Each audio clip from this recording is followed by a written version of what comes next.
मेरा देश महान। एक बार महान संत स्वामी रामतीर्थ जापान गए।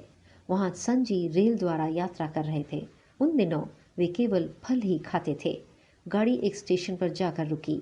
वहां उन्होंने फलों की खोज की, किंतु उन्हें स्टेशन पर कहीं भी मनपसंद फल दिखाई नहीं दिए। संत जी को जब चारों तरफ अच्छे फल नहीं दिखाई दिए तो निराश होकर वे लौट आए और अपनी सीट पर बैठते हुए कहा कि शायद जापान में अच्छे फल नहीं मिलते। उनके साथ बैठे एक जापानी युवक ने यह सुन लिया। वह दौड़कर कहीं से ताज़े फलों की टोकरी ले आया और स्वामी रामतीर्थ जी को दे दिया। स्वामी जी ने समझा कि यह कोई फल बेचने वाला है। उन्होंने उससे फलों के दाम पूछे, पर उसने दाम लेने से इनकार कर दिया। बहुत आग्रह करने पर उसने कहा, यदि आप इन फलों का मूल्य देना ही चाहते हैं तो अपने देश जाकर किसी से यह ना कहिएगा कि जापान में अच्छे फल नहीं मिलते। स्वामी जी युवक का यह उत्तर सुनकर मुग्ध हो गए। उस युवक ने अपने इस कार्य से अपने देश का गौरव कितना अधिक बढ़ा दिया। इस गौरव की ऊंचाई का अनुमान दूसरी घटना सुनकर ही पूरी तरह लगाया जा सकता है।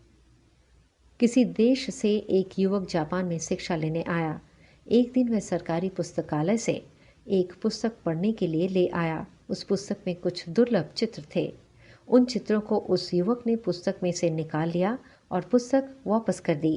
किसी जापानी विद्यार्थी ने उसे देख लिया और उसकी शिकायत पुस्तकालय के अध्यक्ष से कर दी।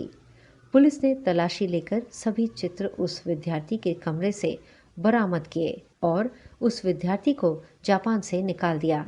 अपराधी को दंड मिलना ही चाहिए, पर यह मामला यहीं तक नहीं रुका, बल्कि उसी समय पुस्तकालय के बोर्ड पर लिख दिया गया कि इस पुस्तकालय में इस विद्यार्थी का और उसके देश के निवासियों का प्रवेश वर्जित है। जहां एक युवक ने अपने कार्य से अपने देश का सिर ऊंचा किया था, वहीं दूसरे युवक ने अपने कार्य से अपने देश का सिर शर्म से झुका दिया। हम यह समझ लें कि हमारी हीनता और श्रेष्ठता का संबंध देश की हीनता और श्रेष्ठता से है। जब हम कोई हीन या बुरा कार्य करते हैं तो कलंक का टीका हमारे ही माथे पर नहीं लगता, बल्कि देश का सिर भी नीचा हो जाता है।